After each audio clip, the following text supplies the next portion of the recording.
예, 안녕하세요. 해외선물 트레이더 파생 아티스트입니다. 오늘은 해외선물 방송이 아니라 지금 셰일가스랑 그 메탄 가스 하이드레이트 투자에 관련해가지고 좀 녹화를 진행을 하고 있어요. 근데 사실 블로그에 글을 그냥 써도 되는데 지금 좀 내용을 좀 써놨거든요. 블로그에. 올리진 않고 임시 저장글로 네이버에다가 지금 글을 작성을 해놨는데 그래도 어느 정도 좀 설명은 좀 필요한 부분이 있을 것 같아가지고 지금 녹화를 진행 중에 있고요. 뭐 아무쪼록 도움되시길 바랄게요. 아무튼 아마 글을 좀 읽을 것 같긴 한데 그래도 보충 설명할 수 있는 부분이 있으면 설명을 좀 드리고요. 이제 저도 이제 설명할 수 있을 정도로 공부를 한 상태라. 아무튼 뭐 천연가스, 뭐 셰일가스 이런 거 차이부터 알고 계시는 분들이 계신지 모르겠어요. 보통 천연가스랑 셰일가스 어떤 책에 보면 옛날 책에 뭐 천연가스 가로치고 셰일가스 이렇게 써 있는 곳도 있어요. 그러면 또 생각하기 따라서 천연가스랑 셰일가스랑 같은 거구나 뭐 이런 생각을 할 수도 있는 거고. 요즘에 한 몇 년 전부터 새로 뜨고 있는 에너지원이죠. 하이드레이트라고 중학생, 고등학생 오히려 지구과학 배우는 애들은 이미 알고 있거든요. 어른들이 오히려 모르는 개념이에요. 하이드레이트. 평소에 막 경제 분야에 관심이 없거나 아니면 뉴스를 거의 매일 끼고 보시는 분들 아니면 모르시는 게 제가 볼 땐 정상이고요. 원래 이거를 공부하게 된 취지는 장기적으로 20년, 30년 가져갈 수 있는 섹터를 공부를 하다가 그 중에 하나를 저는 에너지라고 봤거든요. 그래서 에너지 섹터를 복리로 투자를 하려고 공부를 시작했는데 이게 사건이 너무 큰 거예요. 그래서 한 3주 동안 블로그에다가 임시 저장해가지고 글을 조금씩 작성하고 있었고요. 아무튼 내용을 정리해봤습니다. 한번 볼게요. 셰일가스의 이해. 천연가스랑 같은 것 같은데 달라요. 천연가스 자체는 그냥 순수한 천연가스예요. 천연가스인데 천연가스는 여기 그림에서 보시면 알 수 있겠지만 기존 전통가스에 해당이 되죠. 왼쪽 그림이요. 사암까지밖에 안 가거든요. 지금 표토, 양질토, 사암까지만 거기다가 지금 파이프 꽂으면 끝나요. 근데 셰일가스 같은 경우 보면은 길어요. 파이프가 좀 더 길쭉하죠. 셰일층까지 가야 돼요. 사암층 아래에다가 퇴적된 셰일층이 있어요. 이런 구조죠. 그러면은 가스 여기 써놨는데 가스 생산 방식 때문에 기존 방식이 곤란한 비전통 천연가스가 셰일가스라고 생각하면 된다는 거죠. 기존에 봤던 천연가스, 전통가스보다 좀 길쭉한 기술이 필요한 거예요. 별거 아닌 것 같지만 이거 규격을 맞추고 생산하기까지 과정이 생각보다 쉽지 않았거든요.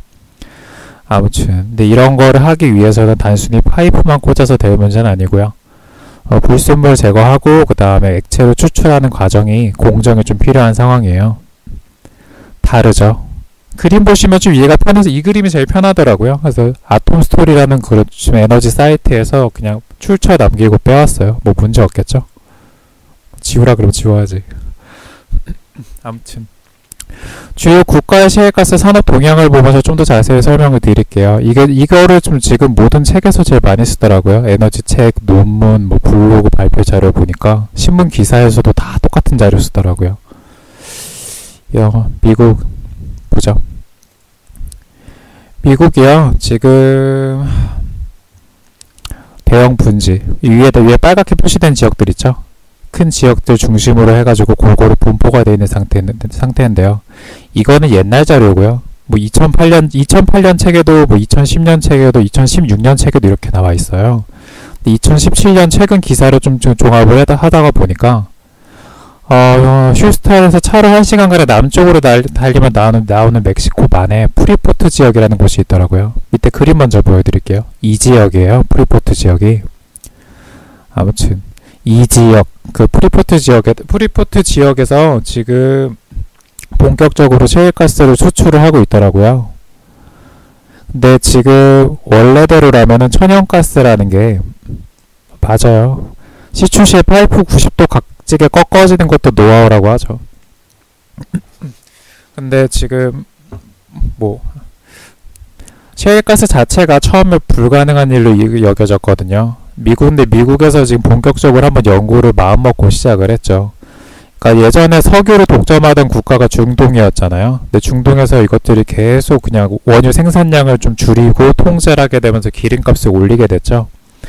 이런 과정을 거치고 나서부터 지금 미국이 아예 작정을 하고 셰일을 추출해낸 방법을 좀 잡기 시작을 했는데, 예전에 3, 4년 전만 하더라도 배럴당 50에서 70달러가 돼야지 단가를 맞출 수 있었지만, 지금은 유가 40달러 정도 수준 맞춰도 수익 구조를 맞출 수가 있을 만큼 기술이 많이 향상이 됐더라고요. 근데 지금 보니까 지금 이게 비전통가스 분류예요. 비전통가스 분류에서 미국이 지금 셰일가스 지금 그 비중을 많이 확대하려고 전망을 하고 있더라고요. 어쨌든 이건 됐고요. 근데 이거를 미국 포함해가지고 다국적 기업들, 글로벌 기업들이 이미 눈치를 채고 있었나봐요. 아, 미국이 진짜 마음먹고 셰일을 개발을 해내겠구나. 그래서 지금 기업들을 좀 정리를 해봤고요. 지금 찾아보니까 여러 자료에 많이 나와 있더라고요. 엑슨모빌, 쉘, 토탈사 엄청 유명한 기업들이죠. 이런 기업들이 전부 아예 본격적으로 자본, 기술력 다 개발을 엄청난 자본력이랑 기술력까지 동원을 해가지고요. 결과적으로는 비용 하락까지 만들어냈고요. 셰일가스 경제성이 충분해지면서 유가가 좀 제한을 받게 된다는 거죠. 왜 지금 유가랑 셰일가스랑 연관이 있는지는 좀 나중에 좀 보다가 말씀드릴게요.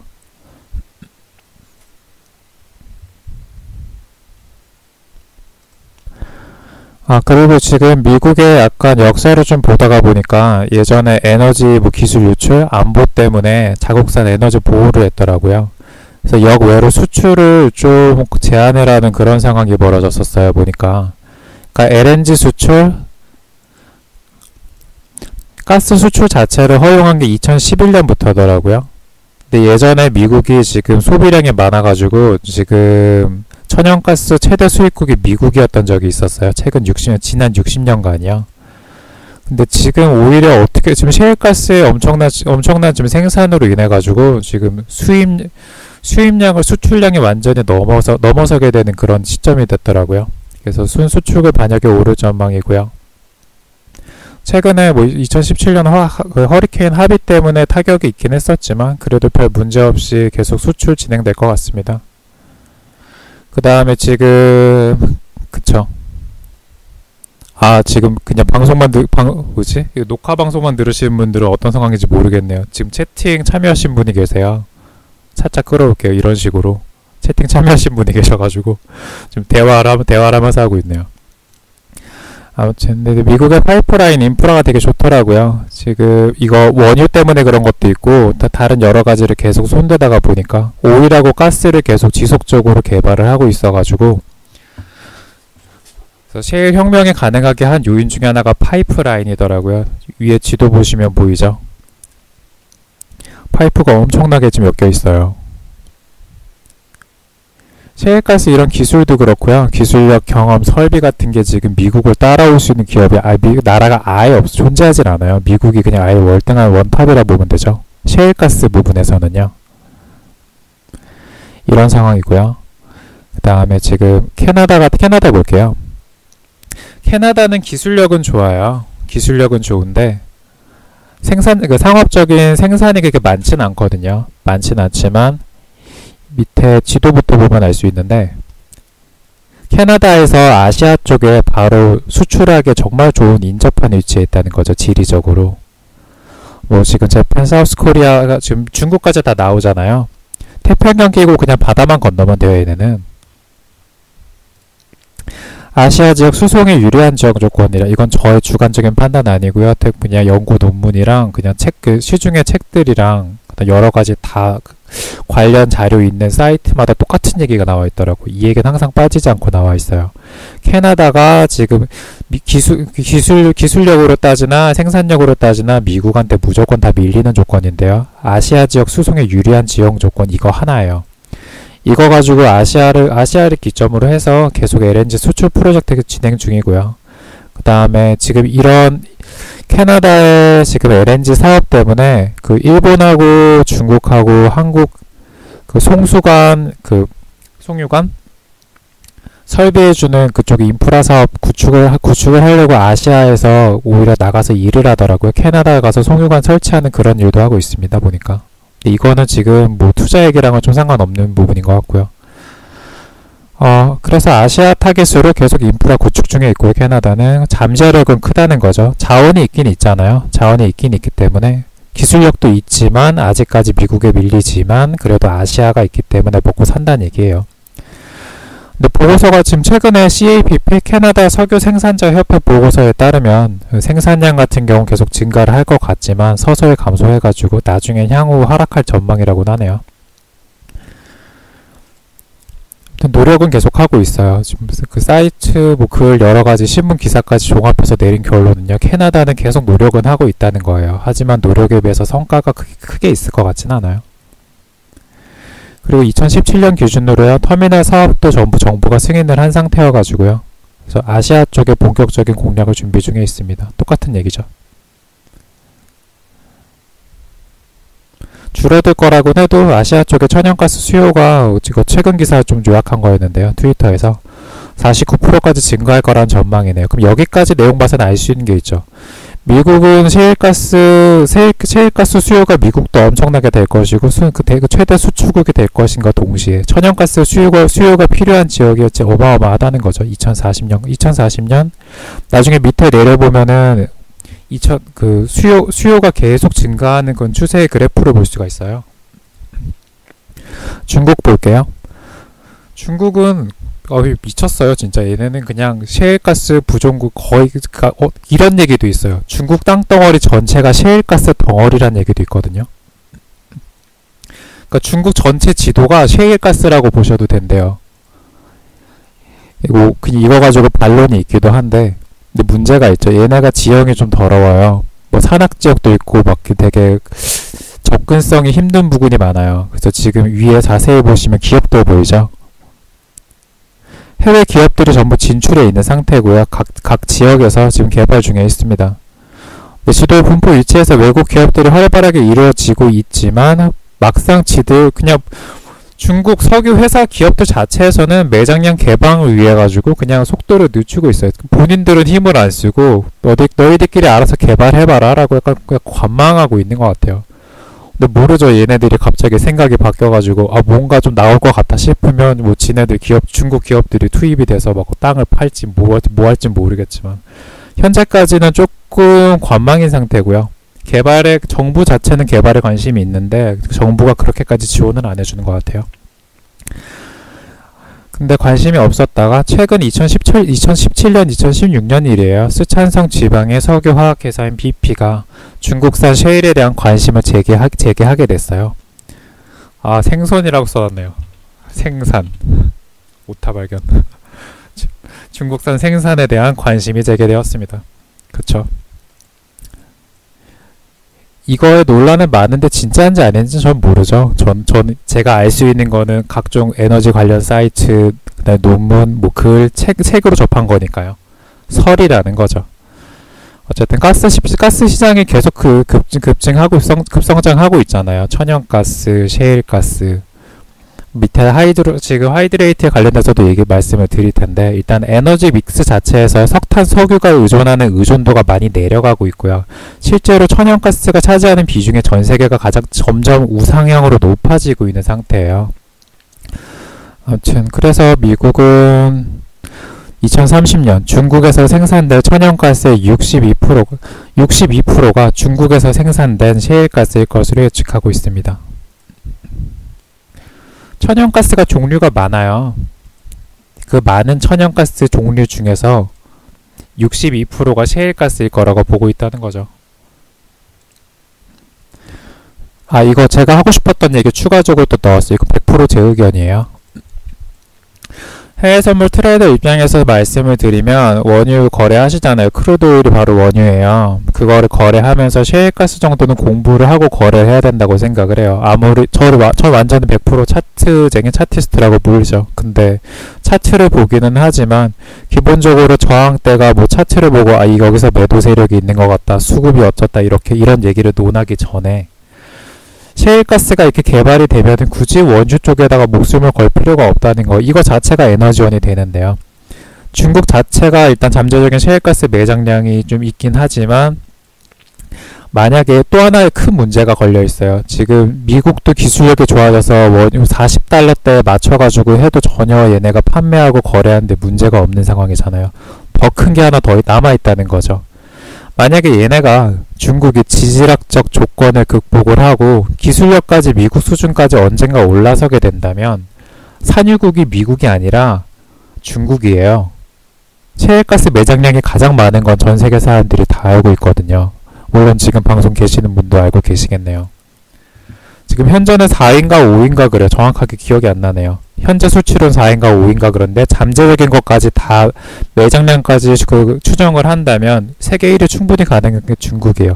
이렇게 되면 어떤 상황이 되겠어요? 유가가 지금 크루드의 가격이 그전처럼 100달러, 200달러까지 올라갈 가능성이 있을까요? 없을까요?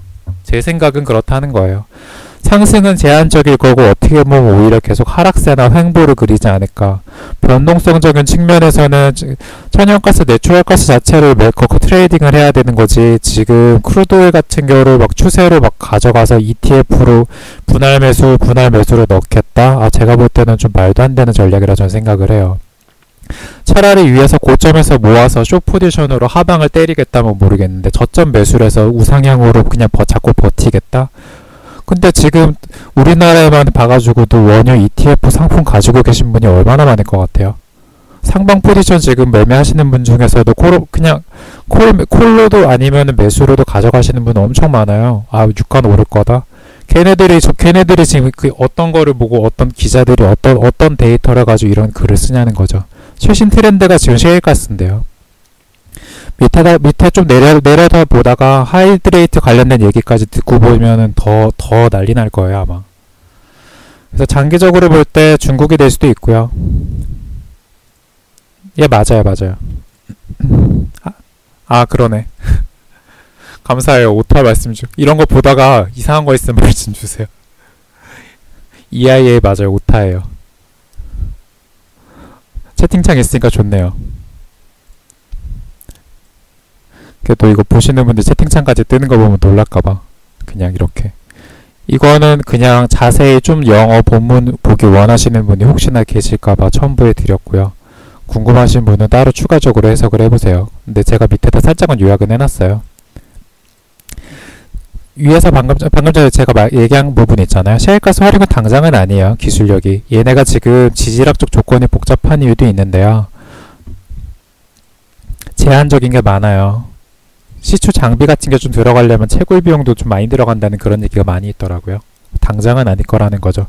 그리고 얘네가 더 이상 당장 이거를 급하게 개발해야 될 이유도 한참 밑에 내려다 보시면 아는데 없어요.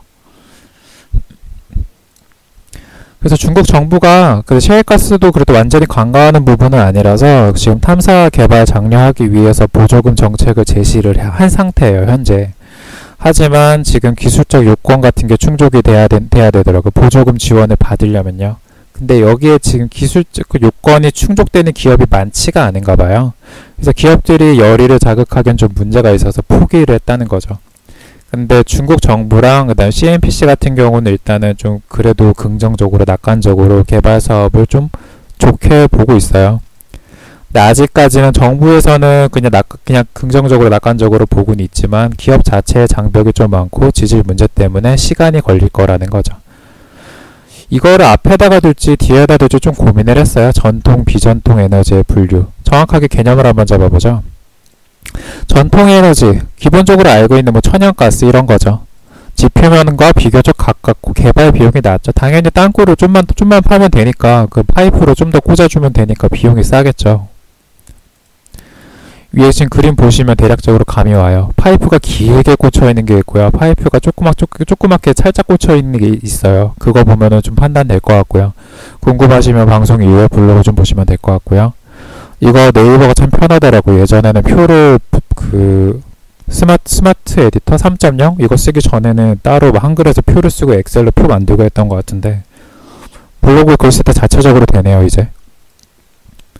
아무튼 여기서 주목해야 될 게 좀 있긴 한데 지금 표부터 보고 말씀드릴게요. 표 보면은 오일하고 가스 있죠.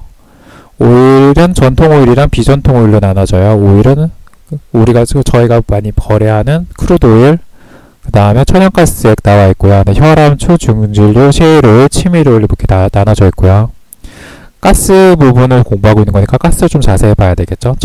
전통가스랑 비전통가스. 전통가스는 한마디로 추출하기 쉬운 거, 지표면과 가깝고 개발 비용도 싼 가스가 전통가스, 내추럴가스라는 거죠. 비전통가스, 치밀가스, 셰일가스, 탄층 흡착가스, 이름도 참 어려워. 한글 이름이 더 어려운 것 같아요. 탄층 흡착가스, 치밀가스, 가스 하이드레이트. 아무튼 여기 부분에서 가장 중요한 건 가스 하이드레이트인데 다른 에너지원도 조금 설명을 드릴게요. 몇 가지만 일단 설명을 드리도록 할게요.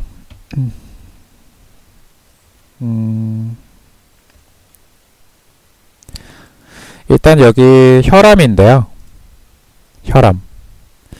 혈암류, 오일 셰일이라고도 불리는 이것. 문제가 좀 있더라고요. 생산 단가가 높아요. 특징은 그 정도 알면 될 것 같아요. 생산 단가가 높아가지고 저 가격 경쟁력 메리트가 좀 없더라고요. 그 다음에 지금 초중진류 초중진류 같은 경우도 좀 있는데 뭐라고 말씀드려야 되지? 이게 이산화탄소 좀 많이 배출하더라고 보니까. 전통 오일보다 에너지도 많이 필요하고요. 이거 쓰려면 CO2 자체가 좀 문제가 돼가지고 보통 그냥 지금 그 정제 과정에서 쓰이는 그 CO2의 거의 3배 정도 들어간다고 하네요. 뭐 그런 문제 있고요. 천연가스 액은 좀 안 봐도 될 것 같고 뭘 말씀드려야 되나? 타이트가스, 치밀가스, 셰일가스.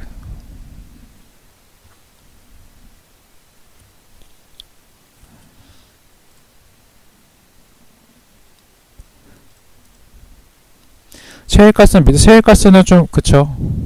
여러가지 문제 있어요. 환경 문제가 제약 걸리는 데가 되게 많아요. 환경 문제까지 관가하면 안 되는 부분이더라고요.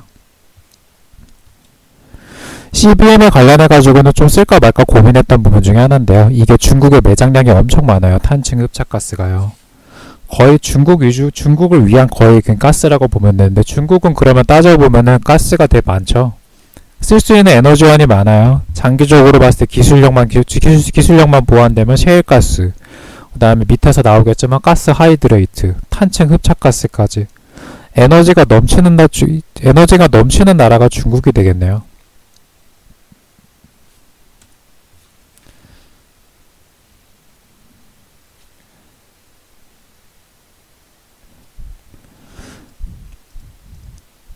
이렇게 좀 분류가 좀 있고요. CBM에 대해서는 제가 지금 녹화하면서 따로 말씀 안 드릴 텐데 내용이 되게 길거든요. 근데 CBM에 대해서 만약에 궁금하신 게 있으면 한번 검색을 해보세요. 중국에 관련된 얘기가 엄청 많아요. 근데 지금 투자랑은 조금 상관없는 부분인 것 같아가지고 좀 내용을 빼버렸고요. 저는 본론으로 들어가겠습니다. 가스 하이드레이트예요. 방금 전에 위에서 설명드렸던 얘기는 셰일가스였고요. 이번에 가스 하이드레이트 되겠습니다. 가스 하이드레이트 개념이 좀 어려우시고 생소하신 분들이 계실 것 같아가지고 그냥 거의 기본 원론, 거의 위키피디아, 그러니까 백과사전에서 나올 만한 내용을 다 적어놨어요. 그냥 읽어드릴게요. 섭씨 0도씨에서 26기압보다 10도씨에서 76기압의 압력이 가해지면 천연가스와 물 분자가 결합하면서 흰 결정을 이루는데 이를 가스 하이드레이트라고 합니다. 말은 이런데요. 결론이 뭐냐면 드라이 아이스 생각하시면 돼요. 마치 외관이 드라이 아이스 같고요. 불을 붙이면 활활 타요. 이미지 첨부했어요. 이미지 출처는 구글이고요. 다 비슷한 이미지 써가지고 출처가 원문이 어딘지 모르겠네요. 그래서 물도 아니고요. 얼음도 아니고 중간 형태를 띈다고 생각하시면 돼요. 이것 때문에 지금 전 세계가 난리가 났어요. 영어 원문 필요하신 분 계실 것 같아서 좀 복사해왔고요.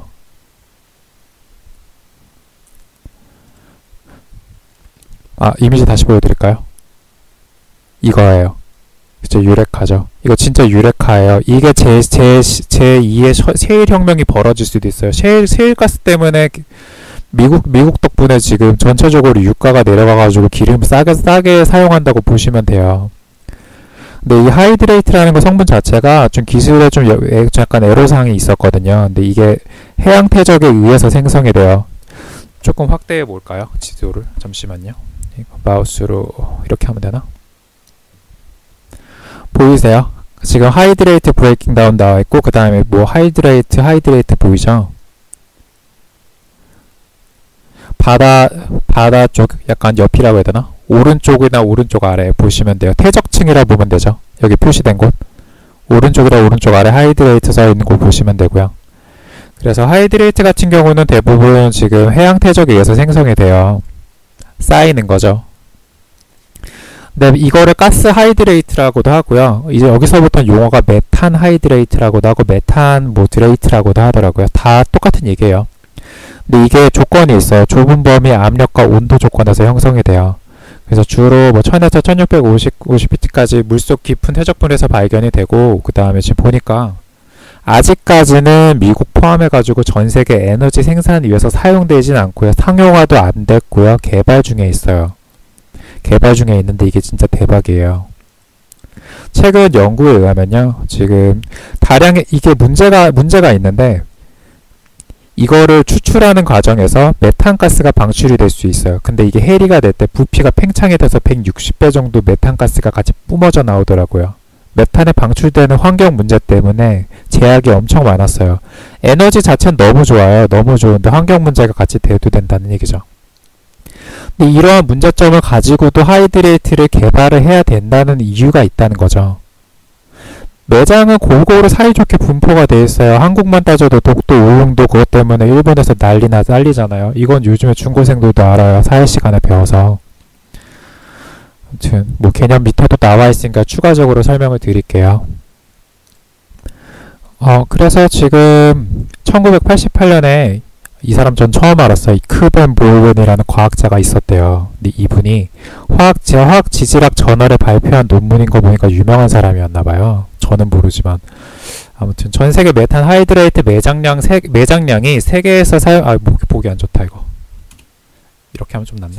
세계에서 사용되는 가스 소비량 기준으로 약 5,000년 분에 해당하는 10조 규모. 5,000년이래 5,000년. 에너지 걱정 없는 거죠. 이게 개발이 되면 그냥 에너지원은 끝이에요. 물론 석유가 뭐 예전에 뭐 40년만 있으면 고갈된다, 뭐 30년 남았다 이러면서 계속 기술 개발이 되고 있잖아요. 근데 그게 완전 사기는 아니래요. 잠깐 다른 얘기인데요. 저 석유 공부도 잠깐 했었거든요. 얼마 전에. 뭐 석유의 종말 모습 그 두꺼운 책 있어요. 거기 보면 나와 있는데 석유가 예전에 사기친 게 아니래요. 석유가 막 40년 되면 고갈된다. 뭐 계속 좀 있으면 석유는 더 이상 에너지원을 쓸 수 없다. 그게 그때 당시엔 진짜였던 거예요. 근데 기술력이 하도 좋아져가지고 석유를 더 잘 더 깊은 데까지 깔끔하게 잘 추출을 하다가 보니까 점점 사용기간이 길어진다는 거예요. 기술력의 발달이 석유에 지금 사용할 수 있는 기간을 늘렸다는 거죠. 근데 그런 일이 있었고요. 나갔다 오세요. 그리고 지금 보면은 그런 개념에서 봤을 때 석유 예전에 40년, 50년 논쟁이 있었을 때 이제 5,000년분에 해당하는 10조 규모라는 거 어마어마하죠. 난리가 난 거예요. 전 세계에서 이거 찾으려고. 이 기술력을 확보하려고. 근데 이거를 확보한 나라가 있죠. 지금 거의. 그리고 전 세계 화석 연료 포함한 것의 2배 이상이에요. 이거 표 보실까요? 이 표 보면 깔끔하게 정리가 돼요. 밑에 합계 보세요. 다른 거 말고 밑에 합계만 보세요. 7406, 16112, 9051 이거 합친 거보다 가스 하이드레이트가 더 많아요. 엄청 많아요. 말도 안 되게 많아요. 매장량이에요 지금. 물론 2010년 기준 자료기는 한데요. 최근 자료 찾으니까 없더라고요. 이게 넘사벽이에요. 그동안 저희 셰일가스로도 오일로도 잘 살았어요. 너무너무 잘 살았어요. 저희 죽고 나가지고 대대손손 쓸 수 있는 에너지원이 가스 하이드레이트예요. 그쵸? 근데 가스 하이드레이트 자체를 안전하고 방금 전에 말씀드린 것처럼 경제적으로 생산할 수 있는 기술을 개발하는 게 그쵸? 제2의 세일 형먹이 가능한 유망자원이죠. 환경 문제도 만약에 이것까지 확보가 되면은 미래는 에너지원이 아예 걱정이 없는 거예요. 뭐 4차 혁명이고 로봇이고 이런 거 일단 집어치우고요. 그냥 봤을 때 에너지원은 필요한 건 사실이잖아요. 그런 개념으로 접근했을 때 이 합계 보시면 답이 나왔죠. 지금 보니까 가스 하이드레이트가 중동부 유럽만 없네요. 0이네요. 그래도 이 정도면 꽤 골고루 분포된 거 아닌가요? 그렇게 보이고요. 해외 하이드레이트 연구개발 동향. 이게 지금 진짜 농담이 아니라 제가 올리는 게 제일 최신 자료예요. 블로그, 논문, 뭐 각종 시중의 책들 어떻게 보면 다 불태워버려야 될 수도 있어요. 예전 자료 좀 예전 책들 좀 보는데 미국이 지금 가장 1위에 달리고 있다. 일본이 1위에 달리고 있다. 아, 다 거짓말이에요. 중국이에요. 2017년에요. 하이드레이트 개발 중국이 탑이에요. 아, 이거 잠깐 볼 수 있나? 잠시만요. 이거 왠지 보고 싶다. 기사 한 번만 찾아볼게요. 같이 보죠. 볼 수 있으면.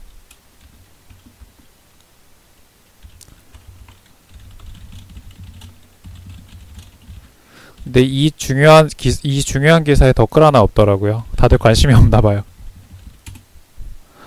이건 꽤 역사적인 사건이라고 좀 보고 있는데.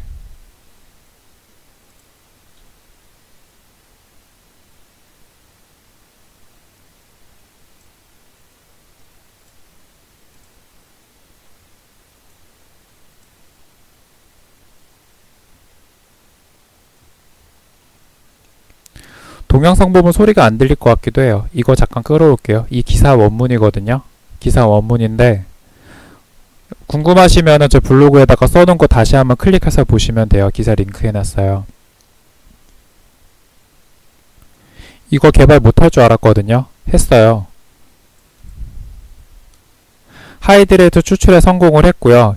그 전에 미국에서도 일본에서도 추출을 성공은 한 적은 있어요. 3달 전쯤이요. 있었는데 지금 2달 동안 지금 30만을 채굴을 했어요. 이게 세계 최고 기록이에요. 채굴 시간도 그렇고 채굴 깊이도 그렇고요. 채굴 양도 세계 최고 기록이 현재 중국이 1위예요. 일반 천연가스보다 효율이 160배거든요. 오염물 배출도 적어요. 추출하는 과정이 메탄 때문에 좀 거지 같아서 그렇지 이것만 해결하면 모든 게 끝난 거거든요. 상용화 미국하고 러시아도 열심히 그냥 손잡고 애쓰고 있는데요. 아직 못했어요. 근데 중국이 성과를 이루었고요. 이거를 계속해가지고 상용화 계획이 2020년이 얼마 안 남았어요. 지금 2018년이잖아요. 이제 거의 2017년 다 갔고요. 그쵸? 그러면 관심을 두어도 된다고 전 생각을 하거든요. 세계 최고 기록이에요. 그리고 되게 신기한 게 있어요. 기체가 고체로 바뀌잖아요. 기체가 고체로 바뀌면은 압축이 160에서 200배가 된대요. 그래서 이게 이제 얼마나 혁신이냐면은 100리터 하이드레이트 주유하잖아요. 자동차 5만 km는 달릴 수 있대요. 넣으면 끝이에요, 그냥. 이게 만약에 성공한다면 석유의 가치는 어떻게 될까요? 크루드 오일이 우상향으로 계속 $100 향해서 전진할까요? 왜요? 이유를 모르겠네. 그러면 지금 추세를 먹으려면은 ETF라더라도 원유 ETF로 해야 될까요?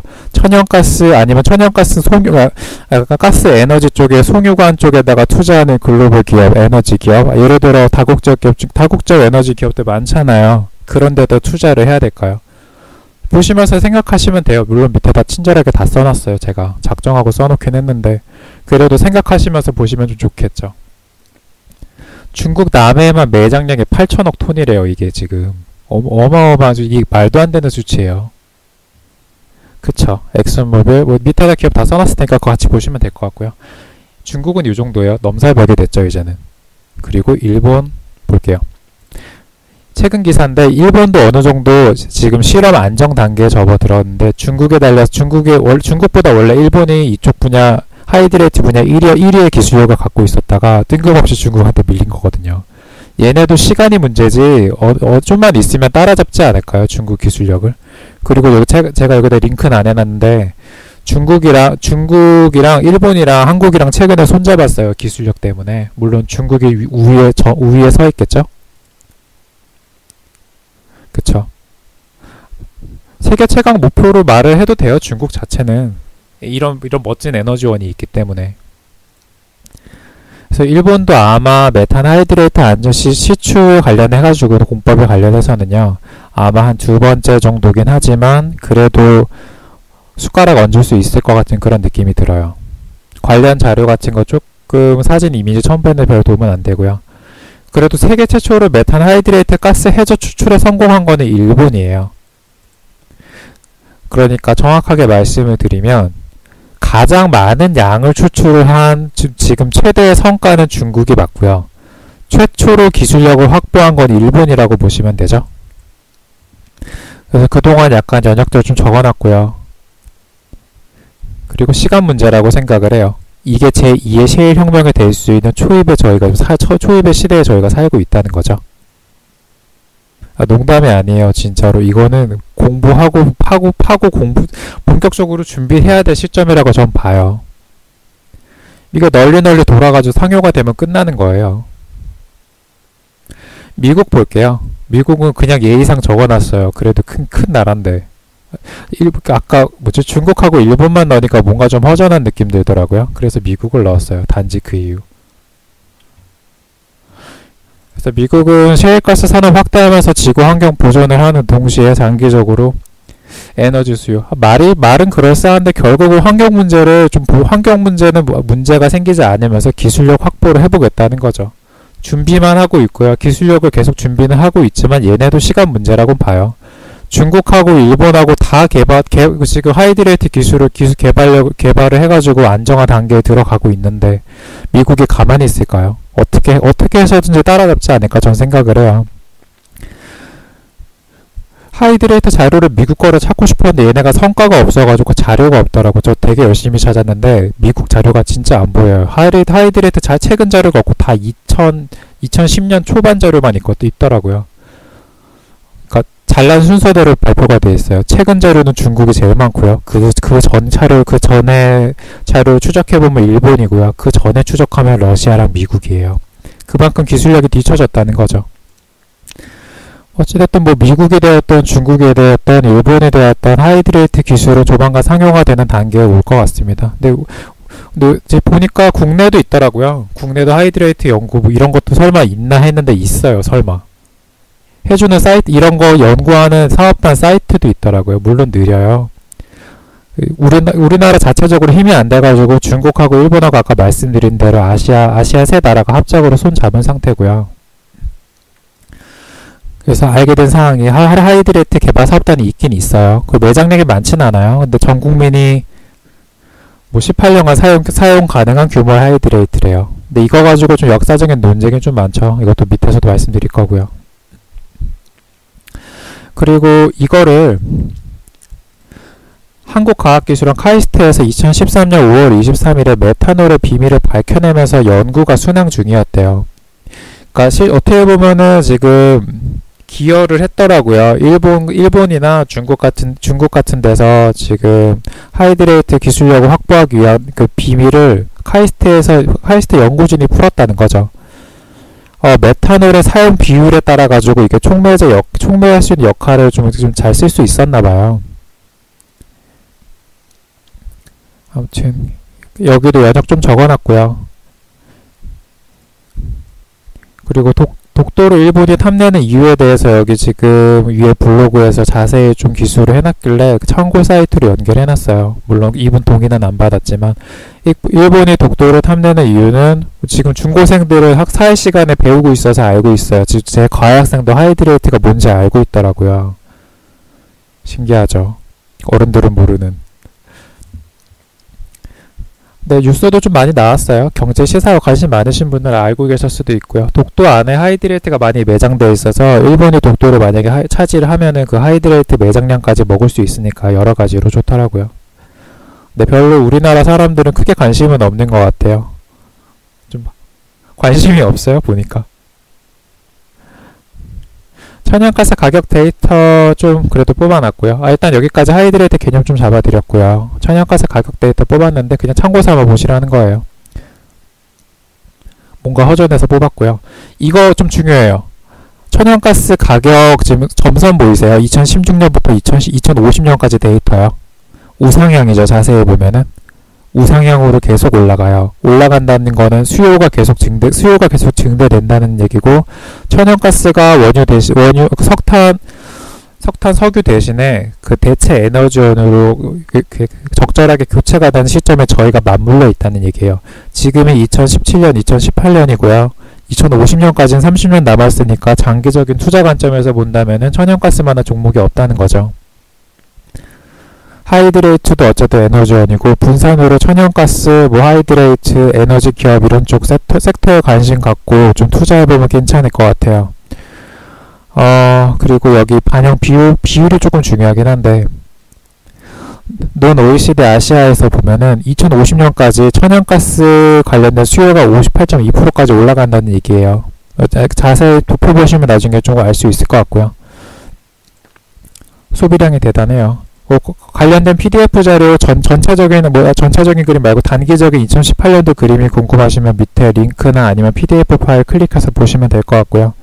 개념 정리 일단 여기까지만 할게요. 지금 이거 여태까지 다 설명드린 게 이런 이유로 투자를 해야 된다는 걸 좀 합리화시키기 위한 거였고요. 잠시 물 좀 마실게요. 목말라서. 와, 방송 녹화한 지 40분이나 됐네. 왜 이렇게 할 얘기가 많지? 천천히 줄인 건데.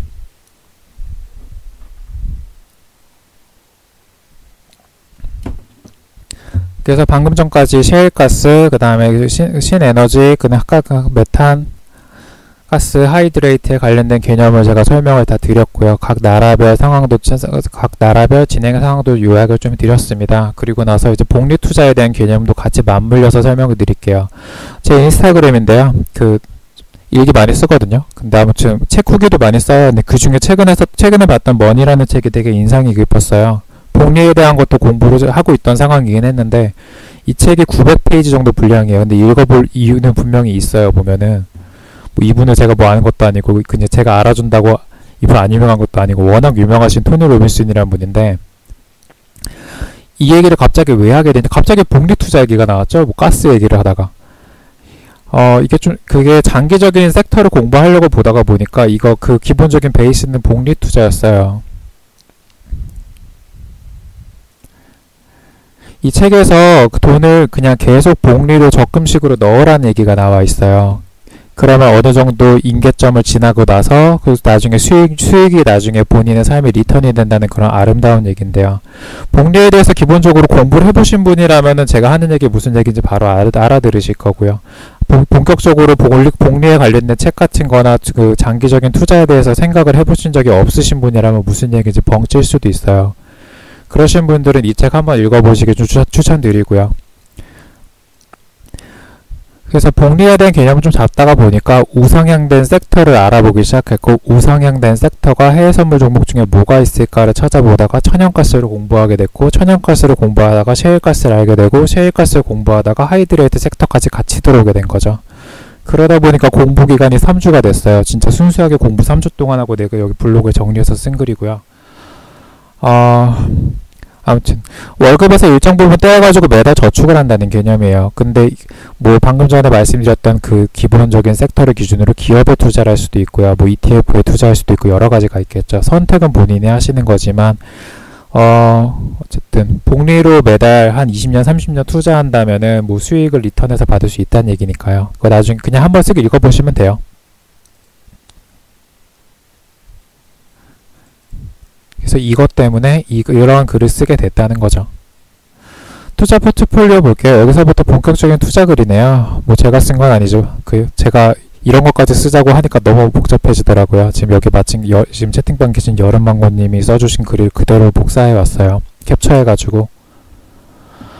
그래서 일단 이걸 작성하면서 상품까지 제가 알아볼 자신이 없더라고요. 어떻게 보면 대단한 거고 어떻게 보면 대단한 게 아닌데 그래도 이거 조금만 노력하면 충분히 알 수 있는 재료잖아요. 근데 마침 여름망고님이 붙여드려야겠다. 여름망고님 이렇게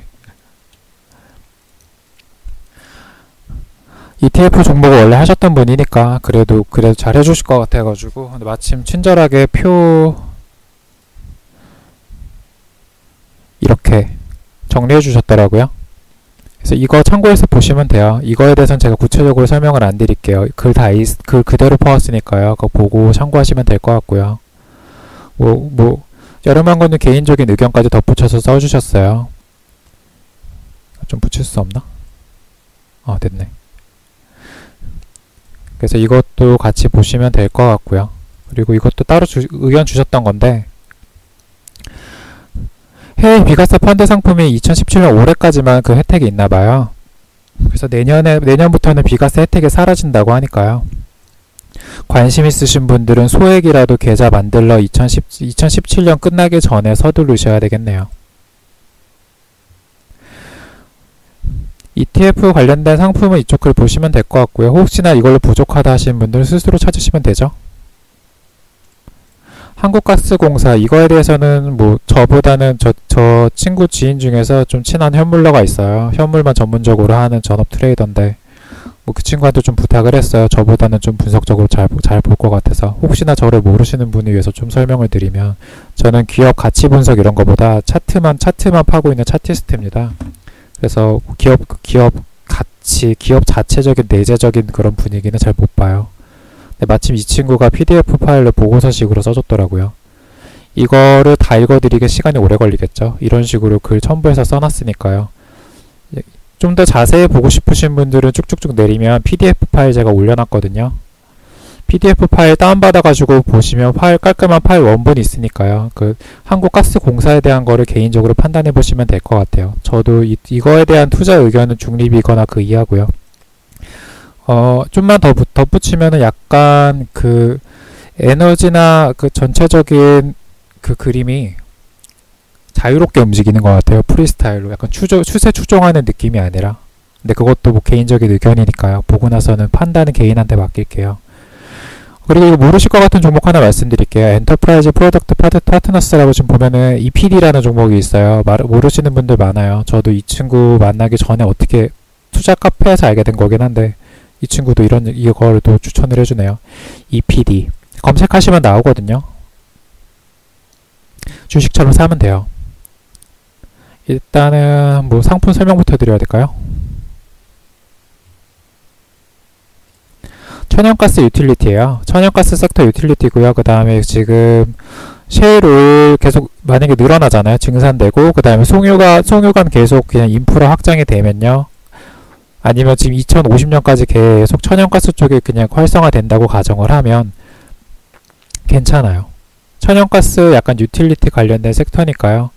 한번 궁금하시면 좀 추가적으로 알아보시고요. 차트만 좀 봐드릴게요. 지금 딴 거 하나도 안 보고요. 뭐 이평선인데 다른 보조지표 저 원래 안 쓰거든요. 매물대 정도 보거나 그냥 현재 위치만 좀 보는 편인데, 이거 현재 일봉이고요. 현재 주봉이에요. 매물대 대략적으로 보시면 50% 아래 있죠? 이거 매물대 보면 1.74%, 3.78%, 뭐 밑에서부터 보면 10.44%, 9.6% 이런 구간이 있어요. 이게 현재 그러니까 정확하진 않은데 추정치예요. 이 정도 구간에 10% 정도 매물이 있다는 거고, 그 위에 9%, 이 정도 보유하고 있는 그 약간 세력들이 있다 보시면 돼요. 보통 이동평균선이라는 개념이 50% 정도 구간에서 평균이 맞춰지는 개념이거든요. 그래서 그 이동평균선이나 매물대 50% 중간값 기준으로 아래에서 사면은 좀 싸게 사는 게 맞고요. 좀 위에서 사면 비싸다는 게 원론적인 개념이에요. 그렇다고 가정하면 일봉으로 볼 때나 주봉으로 볼 때나 지금 엔터프라이즈 프로덕트 파트너스 같은 경우, EPD 같은 경우는 괜찮은 가격이에요. 물론 환율적인 것도 좀 환율적인 측면도 접근은 해줘야 되긴 하는데, 그건 해외 ETF도 마찬가지고요. 근데 이거를 마침 또 바로 몰빵을 해서 사는 게 아니라 분할식으로 그냥 복리로 미래를 위한 적금 투자를 하듯이 매달 조금씩 매수를 한다는 개념이면은 나쁘지 않을 것 같거든요. 배당 보이세요? 이렇게 보면 감이 안 오죠? 최근 2017년 11월 기준 배당 수익이 6.9%였어요. 6.96%. 평균적으로 배당은 6% 정도 성향을 띠고 있고요. 그 주가 위치에 따라 가지고 실적에 따라서 6% 초반부터 6% 후반까지 왔다 갔다 하는 것 같아요. 그래서 그거 참고해서 같이 보시면 될 것 같습니다. 그 외에 다국적 기업도 말씀드릴게요. 이거 각자 알아보세요. 제가 최소한의 그 차트만 캡처를 해놨어요. 쉐브론, 그 다음에 엑슨모빌, 그 다음에 프랑스에 있는 토탈사인데, 토탈 기업인데요. 토탈사가 미국에 지금 ADR로도 있더라고요. 그래서 그냥 미국 주식 거래하듯이 ADR로 거래하셔도 되고요. 뭐 프랑스 쪽에서 거래하셔도 될 것 같고요. 그래서 토탈사도 한번 알아보시고요. 그 다음에 지금 여기 쉘 기업이죠. 보고 나서 마음에 드는 거 고르시면 돼요. 그러니까 지금 방금 전에 말씀드렸던 EPD나 아니면은 그 해외 그 천연가스 추종하는 ETF, 그거 외에도 추가적으로 약간 분할로 여러 종목을 좀 여러 섹트를 분할로 매수하고 싶다 하면 그 외에 에너지 기업들 투자해보라는 거죠.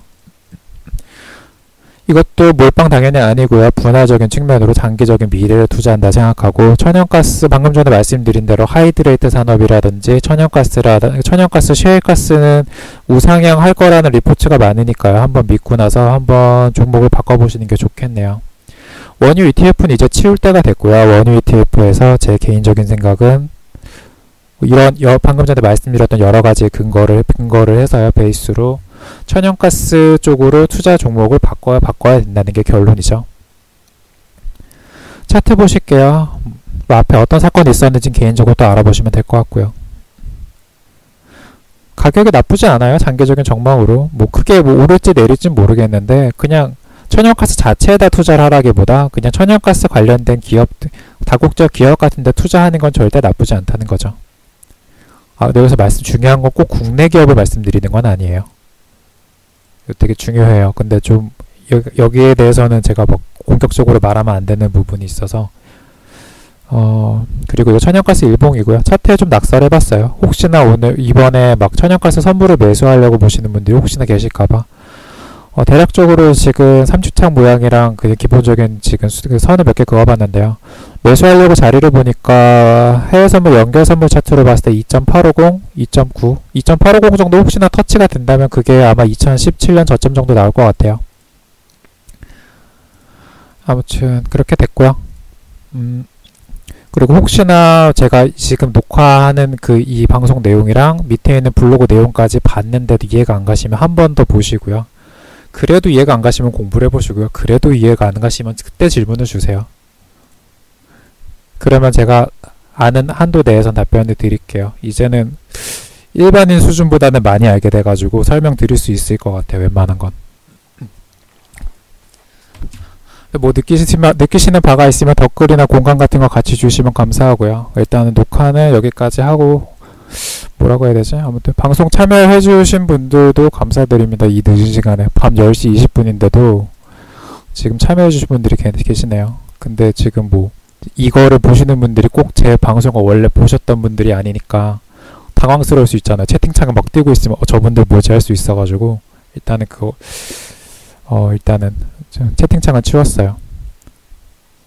아마 2017년에 마지막 공유가 아닐까 싶어요. 상황을 조금 알고 계시지만 약간 저도 생각보다 참여율이 낮았던 거에 좀 그런 부분이 있어가지고. 아무튼 그래서 도움 되셨길 바라고요. 일단은 녹화는 여기까지만 하고 종료를 할게요. 방송은 모르겠는데 녹화는 일단 여기까지. 다시 원위치 해놓고 녹화를 종료. 도움 되셨길 바랄게요.